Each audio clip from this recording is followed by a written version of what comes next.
ఇంకేముంది కొంప మునిగిపోయింది ఎంతగా తగ్గించారు నిన్ను అమ్మో అమ్మో ఏమే నంగనాచి సరిగ్గా పాటలాడమే రాను మా వాడి పాటలు కూడా నేర్చుకుంటే నిన్ను దానికేం తెలియదమ్మా నేనే నేర్చున్నాను ఊరు కనిపిస్తాను నీకు మాత్రం ఏం తెలుసంట కాలేజీ వచ్చి పట్టుకుని ఆవురు రావడం పెళ్ళంతా కోతి ఎంత రే నిన్నే ఇదిగో మీ ఇద్దరికి చూస్తున్నాను పరీక్షలు అయ్యాక మీ ఇద్దరు ఒకరితో ఒకరు మాట్లాడుకున్నారంటే కాళ్ళు చెప్పండి జాగ్రత్త నిలబడుతుందా కాళ్ళు కొట్టేదాను అయితే పెళ్లి ఎందుకు చేశావేంటి చదువు అయిపోయింది అతను పెళ్లి చేయలేకపోయావా నేనేమో డబ్బు కోసం ఆశపడ్డావు నేను ప్రేమ కోసం ఆశపడ్డాను ఓరి నీ ప్రేమ మండిపోను ఆ మాట చెప్పడానికి సిగ్గులేదు నీకు పోయి చదువుకో అంటావు కానీ ఫీజు కట్టావేటి ఫీజు కట్టండి అద్దె ఎక్కడ అన్నా మా అన్నయ్య ఇవాళ కదతే మన ఇంటికి పంపించాడు రే అలా చూస్తావేట్రా పోయి చదువుకో ఎందుకు చూస్తాడు ఏమ్మా మీ అన్నయ్య ఇవాళ డబ్బు పంపించాడా బొళ్ళు కట్టలు కట్టి పంపించాడు అదంతా కావాల్సి వచ్చింది నీకు పని పాట చేయడం జరిగిందని నీ మొగుడు చదువుకు వేలకు వేల అవుతుంది తెలుసా నీ ఊడు పుట్ట మిగబడ్డానికి అవుతుంది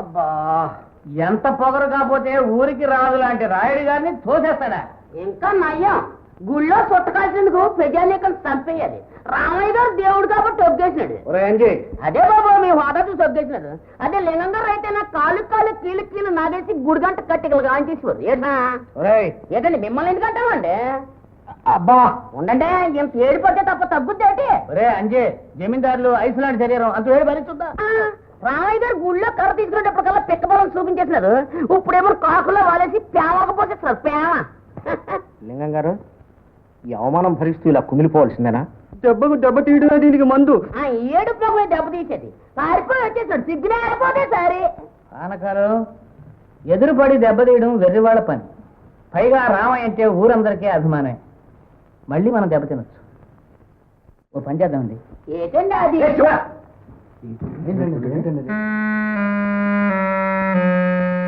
బాగుంది అలా కానివ్వండి కానివ్వండి ఏమిటి బాబు ఆవేశం ఏడాది పొడుగునా ఎండనక వాననక కష్టపడి పండించిన పంటంతా బూడిద పాలైపోయింది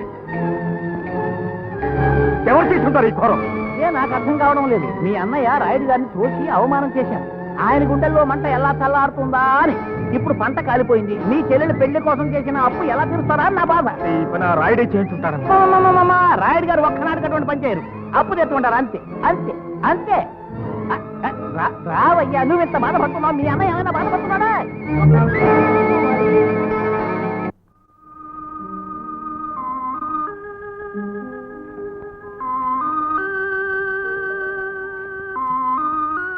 మన కుప్పలు తగలబడిపోయినాయి విన్నాను తమ్ముడు. వినేంత ధైర్యంగా కూర్చున్నావనే?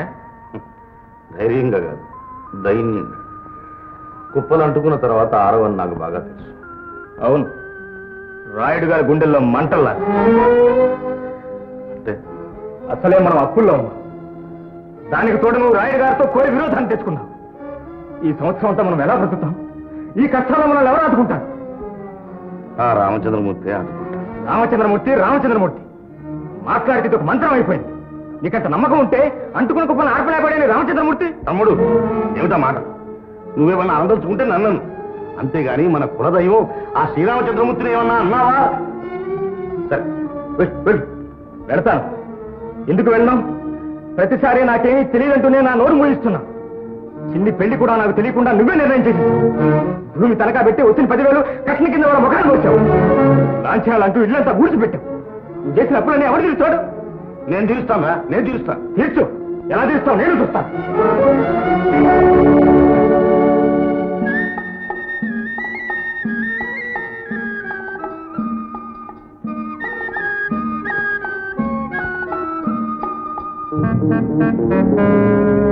జానకమ్మ గారు, ఆ రాయుడు చూడండి, అస్తమాను ఈ రేవు చుట్టే తిరుగుతూ ఉంటాడు. అంతేకాదండి, మమ్మల్ని ఎగాదిగా చూస్తుంటాడు. అలాగా?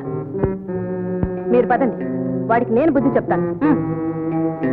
రాధా, రామ్మా. ఏమండి, ఆడవాళ్ళు నీళ్ళకొచ్చే చోట మీలాంటి పెద్ద మనుషులు తిరగడం మర్యాదస్తుల లక్షణం కాదు. మీరు చాలా చక్కగా మాట్లాడతారండి. గోపి, చాలా ఆశ్చర్యంగా ఉంది. మన ఇంటి ఆడవాళ్ళు ఇలా పరాయి మగాడితో మాట్లాడటం ఏమంత బాగోలేదు. అందులోనూ రాయుడు గురించి అందరికీ తెలుసు కదా. ఈ ఊళ్ళో ఎవరైనా చూస్తే మనం తలెత్తి తిరగలవా? అయినా నేనైతేనా నాకెందుకు వచ్చింది? జాగ్రత్తగా ఉండండి.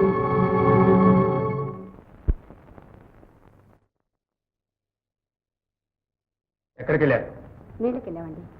ఇంట్లో పని మనిషి ఉండగా మీరెందుకు వెళ్ళారు? సత్యం ఈ పూట పనిలోకి రాలేదండి. పనిలో రాకపోతే చెట్టంత మగాళ్ళ మేము ఉండగా మీరెందుకు వెళ్ళారు? ఇంట్లో నీళ్ళు వెళ్తే మేము చావు. నీ వెతవేషాలు వేస్తున్నారు, వెతవేషాలు.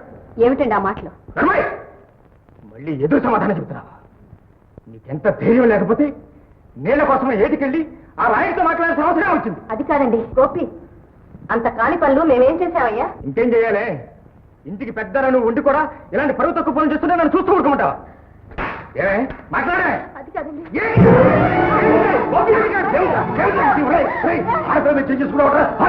ఆగటం కాదు, ఇవాళ చేసిన పనికి దీన్ని నరికి పోగేయాలి. ఇంత అగాయిత్యం చేస్తుంటే చూస్తూ ఊరుకుంటా అనుకున్నారా? రావచ్చు రాదు, మా బిడ్డతో సమానం రా. లోపలికి పోను.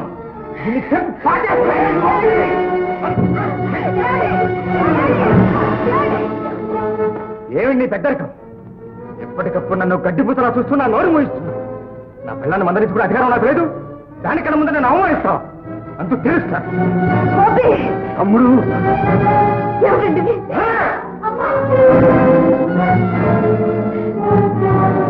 తమ్ముడు, అన్నాదమ్ముల సంబంధం ఈనాడుతో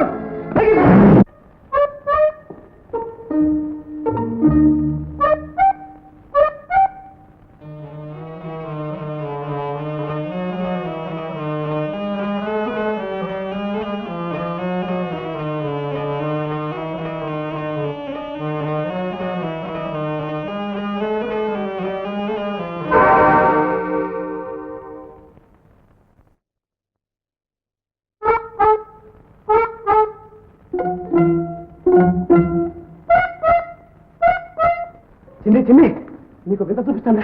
మా అమ్మ ధనరాసు ఖజానా నిన్నే నిన్నే. ఏమిటి కన్నీళ్ళు? మా అమ్మ ఏమన్నా అందా? ఏమనలేదండి. మరి ఓహో, మీ అన్నయ్య జ్ఞాపకం వచ్చాడా? అవునండి, చిన్నప్పటి నుండి అన్నయ్యని వదిలిని వదిలిపెట్టి ఉండలేదు. అన్నయ్య ఎంతో గారాభంగా చూసేవాడు. ఎంత అల్లరి చేసినా కన్న తల్లే చూసి వదిన. ఇప్పుడు వాళ్ళు ఎలాగున్నారో ఏమో.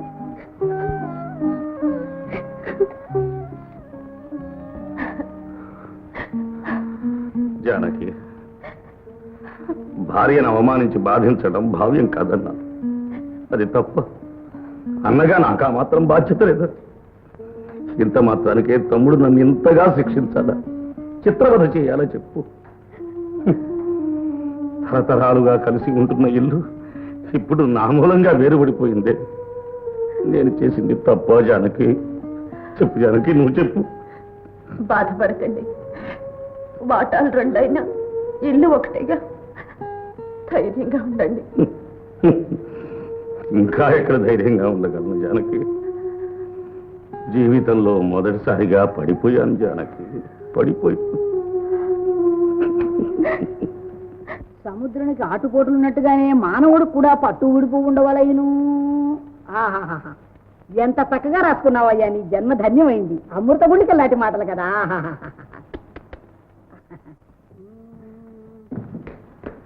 అమ్మమ్మ, నా పరీక్షలు అయిపోయాయి. ఇంకే పరీక్షలు అయిపోయా నా తండ్రి? పోయి తీరుగా పెళ్ళంతో ఆడుకున్నానా?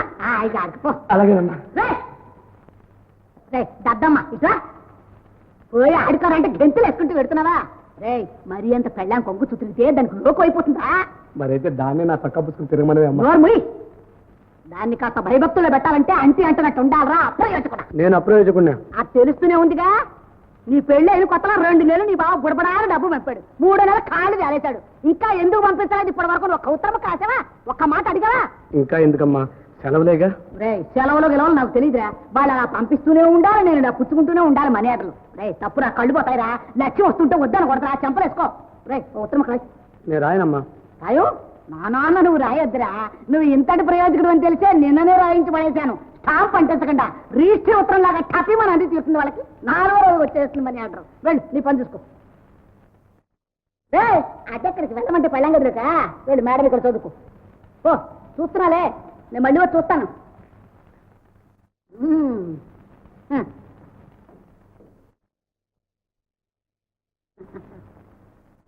వదినా ఏమమ్మా ఇలా వచ్చావు?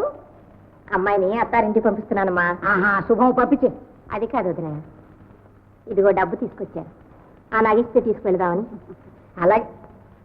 ఏమమ్మా, నాకేం లెక్కలు రావనుకున్నావా? వెర్రిదాన్ని అనుకున్నావా? అసలు నేను లెక్క చూడనెక్కలేదు, ఇలా దొంతర పట్టుకున్నానంటే తెలిసిపోతుంది. అవును వదినా, ఒక్క 5 రూపాయలు తక్కువ వచ్చింది. అలా చెప్పు. మరైతే 5 రూపాయలు తక్కువ వస్తే మా నాగమణి ఒప్పుకుంటుందా? లేకపోతే నీకు ఇప్పించిన చేత్తో నన్ను పెట్టుకోమన్నావా? విద్యా పాప కలవాళ్ళు కాస్త పట్టు విడుపు లేకపోతే ఎలా చెప్పదురా? అయ్యో కాదు, మరి నీకు అప్పిచ్చేటోడేమన్నా మేము దేవుళ్ళం, నువ్వు తిరిగి ఇచ్చేటోడన్నా దెయ్యాలం. సరేలేమ్మా, ఆ మిగతా 5 రూపాయలు తీసుకొచ్చి నగ తీసుకెళ్ళు. వెళ్దామా, వంటకు వేళ ఉంటుంది. వెళ్ళు.